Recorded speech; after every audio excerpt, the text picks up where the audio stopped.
Livre de la Genèse, chapitre 26. Il y eut une famine dans le pays, outre la première famine qui eut lieu du temps d'Abraham. Et Isaac alla vers Abimélec, roi des Philistins, à Guérar. L'Éternel lui apparut et dit, « Ne descends pas en Égypte, demeure dans le pays que je te dirai. Séjourne dans ce pays-ci, je serai avec toi et je te bénirai, car je donnerai toutes ces contrées à toi et à ta postérité, et je tiendrai le serment que j'ai fait à Abraham ton père. Je multiplierai ta postérité comme les étoiles du ciel, je donnerai à ta postérité toutes ces contrées, et toutes les nations de la terre seront bénies en ta postérité, parce qu'Abraham a obéi à ma voix, et qu'il a observé mes ordres, mes commandements, mes statuts et mes lois. » Et Isaac resta à Guérar. Lorsque les gens du lieu faisaient des questions sur sa femme, il disait « C'est ma sœur », car il craignait, en disant « ma femme », que les gens du lieu ne le tuent, parce que Rebecca était belle de figure.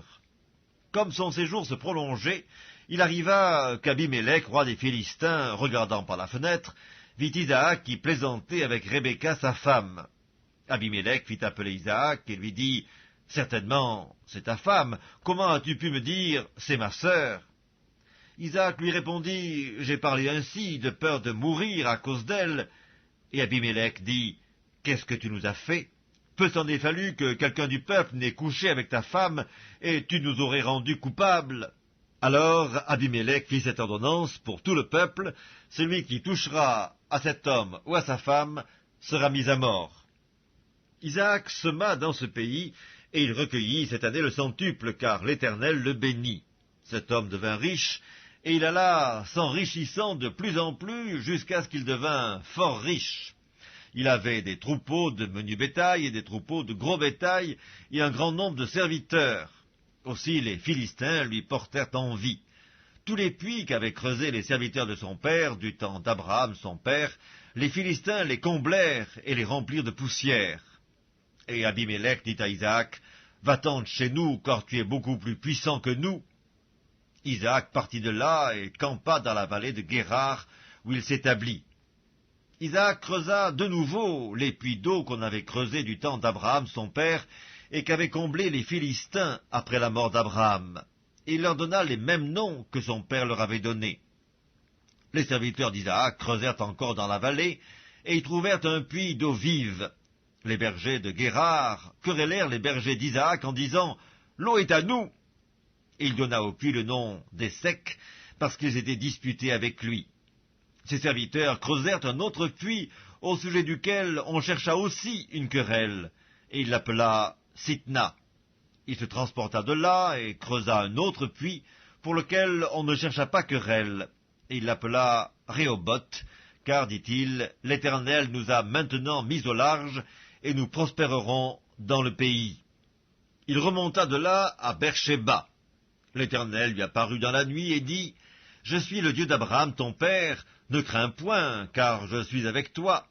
Je te bénirai et je multiplierai ta postérité à cause d'Abraham mon serviteur. » Il bâtit là un autel, invoqua le nom de l'Éternel, et y dressa sa tente, et les serviteurs d'Isaac y creusèrent un puits. Abimélec vint de Guérar auprès de lui avec Ahuzat son ami, et Picol, chef de son armée. Isaac leur dit, « Pourquoi venez-vous vers moi, puisque vous me haïssez et que vous m'avez renvoyé de chez vous ?» Ils répondirent, « Nous voyons que l'Éternel est avec toi, c'est pourquoi nous disons qu'il y ait un serment entre nous et toi, et que nous fassions alliance avec toi.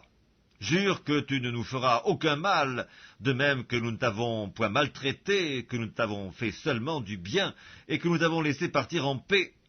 Tu es maintenant béni de l'Éternel. » Isaac leur fit un festin, et ils mangèrent et burent. Ils se levèrent de bon matin, et se lièrent l'un à l'autre par un serment. Isaac les laissa partir, et ils le quittèrent en paix. Ce même jour, des serviteurs d'Isaac vinrent lui parler du puits qu'il creusait, et ils lui dirent, « Nous avons trouvé de l'eau. » Et il l'appela Shiba. C'est pourquoi on a donné à la ville le nom de Beersheba jusqu'à ce jour. Ésaü, âgé de 40 ans, prit pour femme Judith, fille de Béhéri, le Hétien, et Basmath, fille d'Élon, le Hétien. Elles furent un sujet d'amertume pour le cœur d'Isaac et de Rebecca.